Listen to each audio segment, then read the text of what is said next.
For today's lesson, you will be drawing machine part 1, and you'll need to obtain a copy of this from your instructor before moving on. Also, before you get started, I want to show you something in the 123D design program, that will most likely come in handy. So we'll flip over here and pop that open, start a new project. I'm going to go ahead and pop to the top view.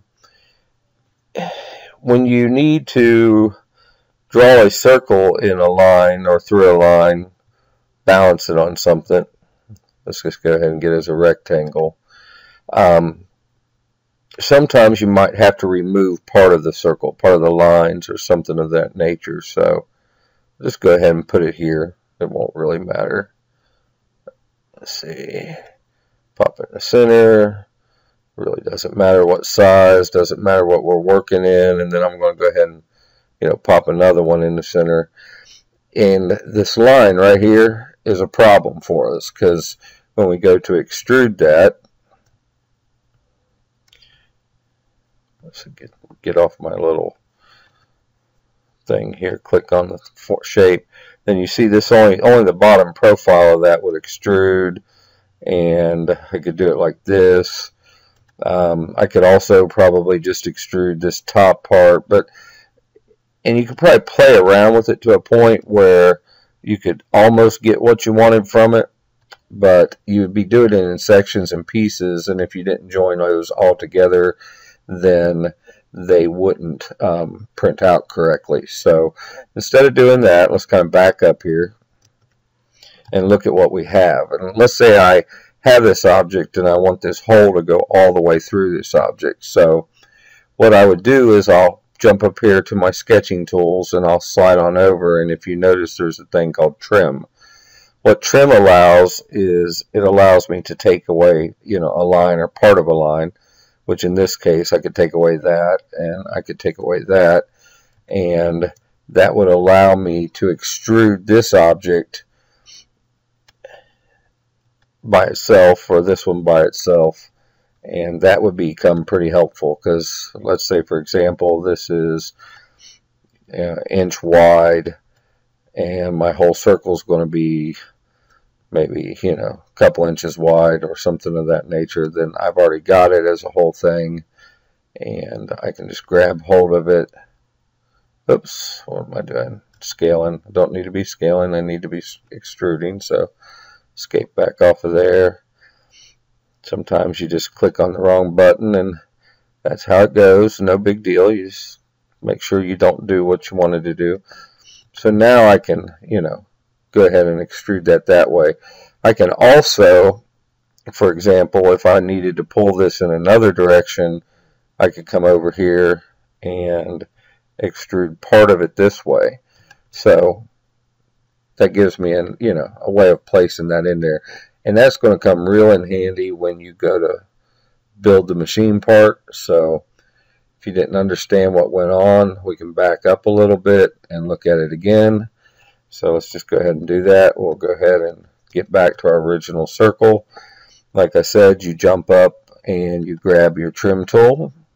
It's in the sketching section.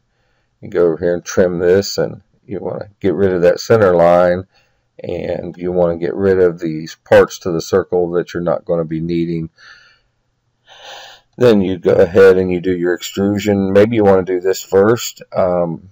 I would not suggest that if it's larger than the other, because then you're fighting a losing battle. You're going to have to extrude the distance on both sides, which makes it harder. So I'm going to go ahead and extrude my rectangular section first as soon as I can get to it, and I might extrude it out, let's say 30 millimeters, which you'll be working in inches, and then I would extrude this, and maybe it extends past 20 millimeters, so I might go ahead and pull it this way to begin with and hit enter. And I really don't even have to flip my object around. If I can get to that and highlight it, I should be able to. It's being a little cranky, but I'm going to go ahead and spin it around anyway. And then maybe I need to come this way.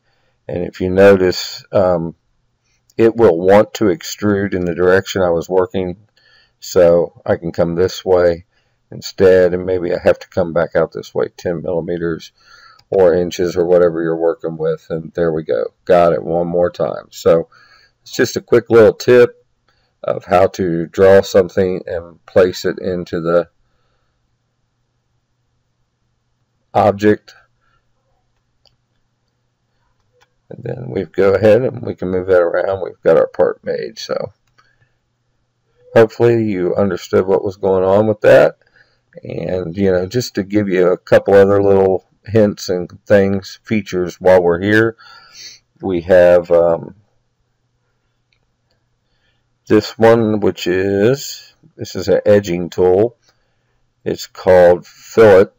It allows you to round edges. So, you know, maybe this had a radius on it, and you'll see that in the future. So I could go ahead, and if you notice, it's making a radius on here, and you can specify that radius. This one's 11, which means from this point to the center point of this arc would be 11 millimeters. You know, and if you had a 1-inch radius, of course, you'd make it a 1-inch radius or a 1/2-inch radius. Those types of things will come in handy. And there's also another tool in that spot for edging that's called a chamfer tool, and that allows you to create a flat bevel. So what that does is it takes it back at a 45-degree angle and chops it off. So you can work with that and tweak it up a little bit or change it around. There are also some other cool tools as far as the fillet goes. Maybe you want this to be more rounded and not just, you know, squarely joined here or at the line. So you could come in here and grab this line and pull this out a little bit, and that would, you know, allow that to be better joined, more surface area depending on what the machine part was made for. It might require that, you know. So you might want to play with some things when you're making these different items, just to see how they work and what you can do with them. And I wish you luck on your machine draw, and remember to submit it to Canvas for your points. Thanks.